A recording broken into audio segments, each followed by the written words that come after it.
আপনি একটা ধর্ষককে ধরে ধর্ষকের মেডেল স্ট্যাম্প বরাবর গুলি করেন। একটা মানুষকে ধরে আপনি শাস্তি দেন, আপনি দেন নাই, আপনি দেন নাই মানি আপনি ধর্ষককে পালন করতেছেন। 3-4 দিনের ভিতরে অনেক ধর্ষণ হয়েছে আমার দেশে, আপনি একটা ধর্ষককে ধরতে পারলেন না। আজকে যদি হাসিনা দেশে থাকতো আপনাকে আমাকে বুকে গুলি করতো, তাহলে আপনি ধর্ষককে ধরে গুলি করতেছেন না কেন? আজকে সাধারণ ধর্ষকের হাতে যদি পিস্তল থাকে, গুলি থাকে, আপনার প্রশাসনের হাতে তো পিস্তল গুলি আছে। আপনি আমাকে সার্চ করেন, আমার কাছে পিস্তল থাকলে আপনি নিয়ে যান, সেটা যদি না পারেন তাহলে নাইমা যান। আপনি ধর্ষকের শাস্তি দিতে যদি না পারেন তাহলে আপনি চেয়ার ছেড়ে দেন, যে শাস্তি দিতে পারবে ওনাকে বসান।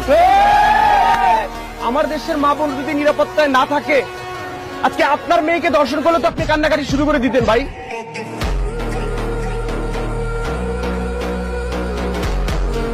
তাহলে আমার দেশের অন্য মেয়েরা যে ধর্ষিত হয় এটার কি কোনো মূল্য নাই?